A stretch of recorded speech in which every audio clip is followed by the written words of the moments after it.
کچھ لوگ ہمارے ہاں کچھ پروفیسر ہیں، کچھ لیکچرار ہیں، کچھ بظاہر ڈاکٹر ہیں، بظاہر پڑھے لکھے لوگ ہیں، وہ پڑھے لکھے ہیں میڈیکل میں مگر سمجھنے لگتے ہیں کہ وہ دین میں بھی پڑھے لکھے ہیں.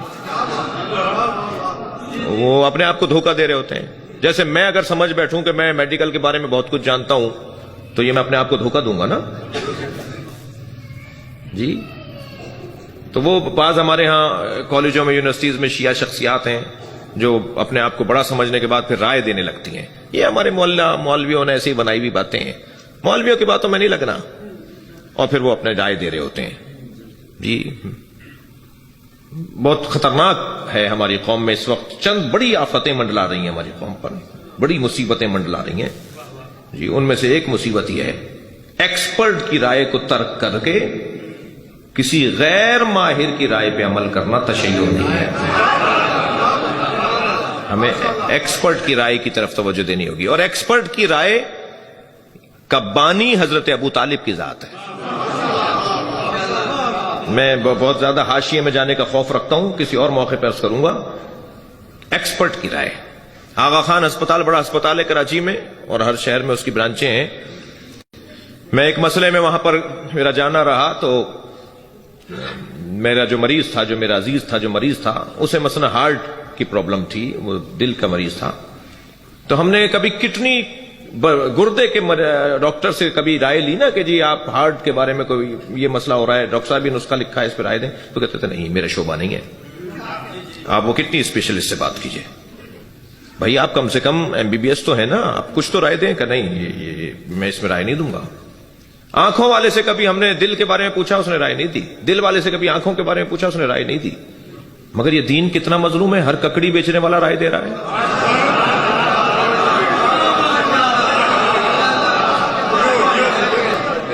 خدا کے لیے میں لمحہ فکری عرض کر رہا ہوں، اپنا نقصان ہے ہمارا.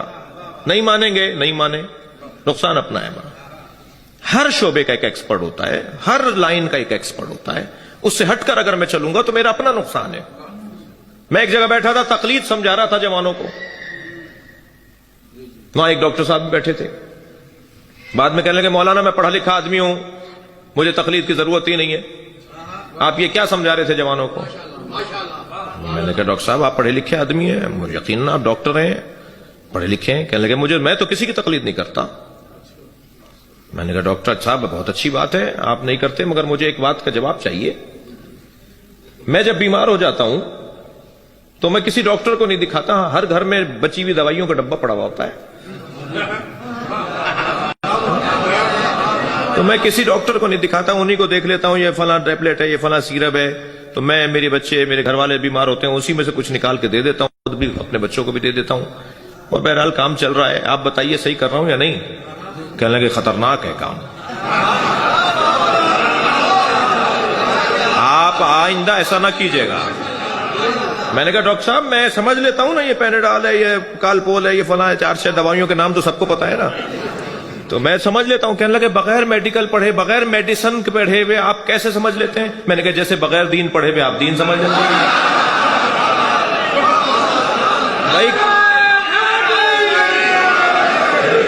بھائی کون کہہ رہا ہے آپ سے کہ آپ آیت اللہ سیستانی سے نسخہ لکھوائیں جا کر کہ میرے سر میں درد ہو رہا ہے 6 مہینے سے، آیت اللہ سیستانی صاحب نسخہ لکھ دیجئے کہ کیا دوا کھاؤں؟ کس نے کہا ہے یہ؟ کس نے کہا ہے کہ آیت اللہ سیستانی سے جا کے جو ہماری گاڑی خراب ہو جاتی ہے تو مکینک والے کام جا کے ان سے پوچھیں کہ کون سا پرزہ لگاؤں گاڑی میں؟ ہر فیلڈ کا ایک ایکسپرٹ ہوتا ہے. یہ معقول بات ہے. یعنی اگر کوئی قرآن کی آیات بھی ہیں تقلید پر، نبی کی احادیث بھی ہیں تقلید پر، سب سے زیادہ مجتہدین کا سسٹم جس نے بنایا وہ امام جعفر صادق ہے.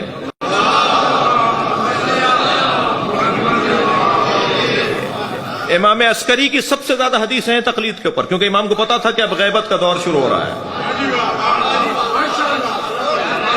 ایک حدیث نہیں ہے. یا تو آپ کہیں کہ یا تو آپ کہتے ہیں کہ میں حدیث کو مانتا ہی نہیں ہوں. مانتے تو پھر اپنی پسند کی مانتے ہیں، اور یہ نہیں مانتے. آیت حضرت صلوات پڑھیں ذرا محمد و آل محمد.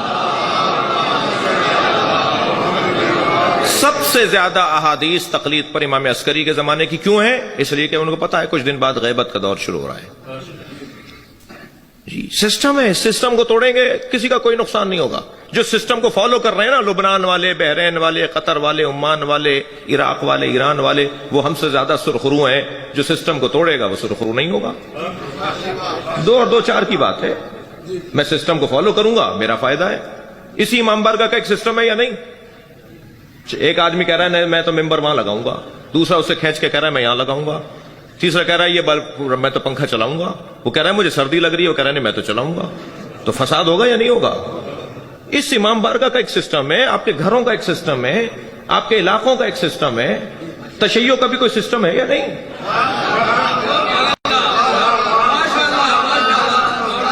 بھئی تشیع کے سسٹم ہی تو مرجعیت ہے. اور اگر کوئی کہتا ہے میں تو امام زمانہ کی تقلید کرتا ہوں، تو اسے جا کے کوئی بتائے امام کی تقلید نہیں ہوتی، اطاعت اور بیعت ہوتی ہے.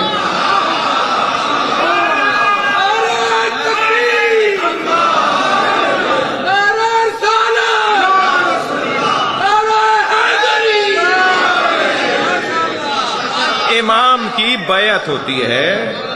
امام کو اگر ہم نے مجتہد کہہ دیا نا تو امام کی توہین ہے. دقت چاہوں گا، ہم اپنے ائمہ کو مجتہد نہیں کہہ سکتے. مجتہد ہوتا وہ ہے جو کوششیں کرنے بعد، تحقیق کرنے کے بعد کسی نتیجے پر پہنچتا ہے. ہمارے امام کوششوں کے بعد نتیجے پہ نہیں پہنچتا، لوح محفوظ کو پڑھتا ہے. اللہ اکبر. ائمہ کو، اہل بیت کو مجتہد کہنا توہین ہے. اور تقلید مجتہد کی ہوتی ہے.